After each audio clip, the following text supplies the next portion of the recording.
মুজিব ভাই এসে গেছেন, তাকে আপনারা স্লোগান দিয়ে অভিবাদন দেন। শেখ মুজিবের পথ ধরো, বাংলাদেশ স্বাধীন করো, মুজিব ভাইয়ের পথ ধরো, বাংলাদেশ স্বাধীন করো, পাটের মাটি তৈরি করো, বাংলাদেশ স্বাধীন করো, বীর বাঙালি অস্ত্র ধরো। ভাইরা আমার, আজ দুঃখ ভারাক্রান্ত মন নিয়ে আপনাদের সামনে হাজির হয়েছি। আপনারা সবই জানেন এবং বোঝেন আমরা আমাদের জীবন দিয়ে চেষ্টা করেছি, কিন্তু দুঃখের বিষয় আজ ঢাকা, চট্টগ্রাম, খুলনা, রাজশাহী, রংপুরে আমার ভাইয়ের রক্তে রাজপথ রঞ্জিত হয়েছে। আজ বাংলার মানুষ মুক্তি চায়, বাংলার মানুষ বাঁচতে চায়, বাংলার মানুষ তারা আজ তার অধিকার চায়। কি অন্যায় করেছিলাম নির্বাচনের পরে বাংলাদেশের মানুষ সম্পূর্ণভাবে আমাকে আওয়ামী লীগকে ভোট দেন। আমাদের ন্যাশনাল অ্যাসেম্বলি বসবে, আমরা সেখানে শাসনতন্ত্র তৈরি করব এবং এই দেশকে আমরা গড়ে তুলব। এদেশের মানুষ অর্থনৈতিক, রাজনৈতিক, সাংস্কৃতিক মুক্তি পাবে। কিন্তু দুঃখের বিষয়, আজ দুঃখের সঙ্গে বলতে হয় 23 বছরের করুণ ইতিহাস, বাংলার অত্যাচারের, বাংলার মানুষের রক্তের ইতিহাস, 23 বছরের ইতিহাস, মুমূর্ষ নরনারীর আর্তনাদের ইতিহাস, বাংলার ইতিহাস, এদেশের মানুষের রক্ত দিয়ে রাজপথ রঞ্জিত করার ইতিহাস। 1952 সালে রক্ত দিয়েছি, 1954 সালে নির্বাচনে জয়লাভ করেও আমরা গদিতে বসতে পারি নাই। 1958 সালে আইয়ুব খান মার্শাল ল জারি করে 10 বছর পর্যন্ত আমাদের গোলাম করে রেখেছে। 1967 সালে 6 দফার আন্দোলনে 7ই জুনে আমার ছেলেদের গুলি করে হত্যা করা হয়েছে। 1969 সালে আন্দোলনে আইয়ুব খানের পতন হওয়ার পরে যখন ইয়াহিয়া খান সাহেব সরকার নিলেন, তিনি বললেন দেশে শাসনতন্ত্র দেবেন, গণতন্ত্র দেবেন, আমরা মেনে নিলাম। তারপরে অনেক ইতিহাস হয়ে গেল, নির্বাচন হলো। আপনারা জানেন দোষ কি আমাদের? আজকে আমি প্রেসিডেন্ট ইয়াহিয়া খান সাহেবের সঙ্গে দেখা করেছি, আপনারা জানেন, আলাপ আলোচনা করেছি। আমি শুধু বাংলার নয়, পাকিস্তানের মেজরিটি পার্টির নেতা হিসাবে তাকে অনুরোধ করলাম 15ই ফেব্রুয়ারি তারিখে আপনি জাতীয় পরিষদের অধিবেশন দেন। তিনি আমার কথা রাখলেন না, তিনি রাখলেন ভুট্টো সাহেবের কথা। তিনি বললেন প্রথম সপ্তাহের মাসে হবে, তিনি মানে নিলেন। আমরা বললাম ঠিক আছে, আমরা অ্যাসেম্বলিতে বসবো, আমরা আলোচনা করব। আমি বললাম বক্তৃতার মধ্যে, অ্যাসেম্বলির মধ্যে আলোচনা করব। এমনকি আমি এ পর্যন্ত বললাম যদি কেউ ন্যায্য কথা বলে, আমরা সংখ্যায় বেশি হলেও একজন যদিও সে হয়, তার ন্যায্য কথা আমরা মেনে নেব। যারা ভুট্টো সাহেব এখানে এসেছিলেন, আলোচনা করলেন, বলে গেলেন যে আলোচনার দরজা বন্ধ না, আরো আলোচনা হবে। তারপরে অন্য নেতৃত্বের সঙ্গে আলাপ করলাম, আপনারা আসুন বসি, আমরা আলাপ করে শাসনতন্ত্র তৈরি করি। তিনি বললেন পশ্চিম পাকিস্তানের মেম্বাররা যদি এখানে আসে তাহলে কসাইখানা হবে অ্যাসেম্বলি। তিনি বললেন যে যাবে তাকে মেরে ফেলে দেওয়া হবে। যদি কেউ অ্যাসেম্বলিতে আসে তাহলে পেশোয়ার থেকে করাচি পর্যন্ত দোকান জোর করে বন্ধ করা হবে, তারপরেও যদি কেউ আসে তাকে সন্ন্যাসার করা হবে। আমি বললাম অ্যাসেম্বলি চলবে। তারপরে হঠাৎ 1 তারিখে অ্যাসেম্বলি বন্ধ করে দেওয়া হলো। ইয়াহিয়া খান সাহেব প্রেসিডেন্ট হিসাবে অ্যাসেম্বলি ডেকেছিলেন, আমি বললাম যে আমি যাব। ভুট্টো সাহেব বললেন তিনি যাবেন না। 35 জন সদস্য পশ্চিম পাকিস্তানের থেকে এখানে আসলেন। তারপরে হঠাৎ বন্ধ করে দেওয়া হলো, দোষ দেওয়া হলো বাংলার মানুষকে, দোষ দেওয়া হলো আমাকে। বন্ধুকে দেওয়ার পরে দেশের মানুষ প্রতিবাদ মুখর হয়ে আসলো। আমি বললাম শান্তিপূর্ণভাবে আপনারা হরতাল পালন করেন। আমি বললাম আপনারা কল কারখানা সবকিছু বন্ধ করে দেন।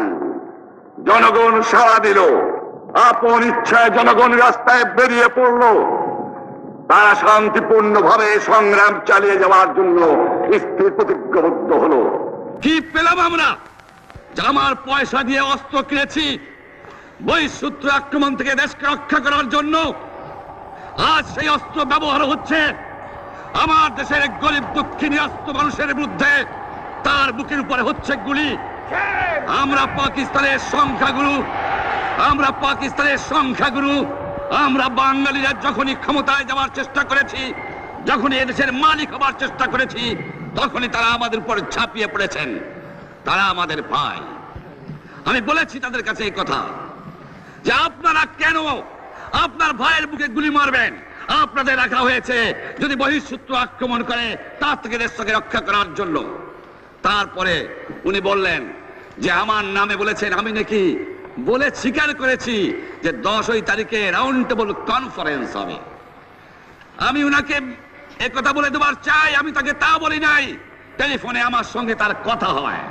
তাকে আমি বলেছিলাম, জনাব ইয়াহিয়া খান সাহেব, আপনি পাকিস্তানের প্রেসিডেন্ট, দেখে যান, ঢাকায় আসেন কিভাবে আমার গরিবের উপরে, আমার বাংলার মানুষের বুকের উপরে গুলি করা হয়েছে, কি করে আমার মায়ের কোল খালি করা হয়েছে, কি করে মানুষকে হত্যা করা হয়েছে।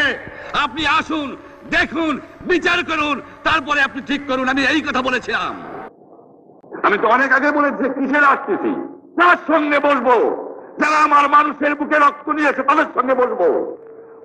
আমার সঙ্গে পরামর্শ না করে বা আমাদের সঙ্গে আলোচনা না করে 5 ঘন্টা গোপনে বৈঠক করে যে বক্তৃতা তিনি করেছেন এবং যে বক্তৃতা করে অ্যাসেম্বলি করেছেন, সমস্ত দোষ তিনি আমার উপরে দিয়েছেন, বাংলার মানুষের উপরে দিয়েছেন।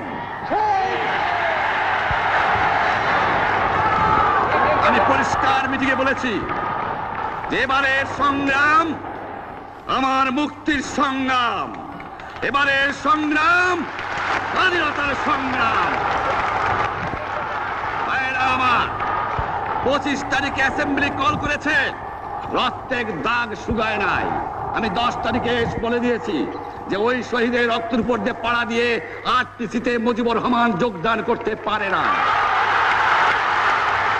অ্যাসেম্বলি কল করেছেন, আমার দাবি মানতে হবে। প্রথম, সামরিক আইন মার্শাল ল উড্র করতে হবে। সমস্ত সামরিক বাহিনীর লোকদের ব্যারাকে ফেরত দিতে হবে। যেভাবে হত্যা করা হয়েছে তার তদন্ত করতে হবে। আর জনগণের প্রতিনিধির কাছে ক্ষমতা হস্তান্তর করতে হবে। তারপরে বিবেচনা করে দেখব আমরা অ্যাসেম্বলিতে বসতে পারবো কি পারবো না। এর পূর্বে অ্যাসেম্বলিতে বসার, আমরা অ্যাসেম্বলিতে বসতে আমরা পারি না। জনগণ সে অধিকার আমাকে দেয় নাই।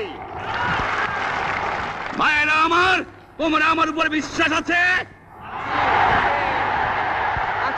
আমি প্রধানমন্ত্রিত্ব চাই না, আমরা দেশের মানুষের অধিকার চাই। আমি পরিষ্কার অক্ষরে বলে দেবার চাই যে আজ থেকে এই বাংলাদেশে কোর্ট কাছারি, আদালত, ফৌজদারি, শিক্ষা প্রতিষ্ঠান অনির্দিষ্টকালের জন্য বন্ধ থাকবে। গরিবের যাতে কষ্ট না হয়, যাতে আমার মানুষ কষ্ট না করে, সেই জন্য সমস্ত অন্যান্য জিনিসগুলো আছে সেগুলোর হরতাল কাল থেকে চলবে না। রিক্সা ঘোড়াগাড়ি চলবে, রেল চলবে, লঞ্চ চলবে। শুধু সেক্রেটারিয়েট, সুপ্রিম কোর্ট, হাইকোর্ট, জজ কোর্ট, সেমি গভর্নমেন্ট দপ্তরগুলো ওয়াবদা, কোনো কিছু চলবে না।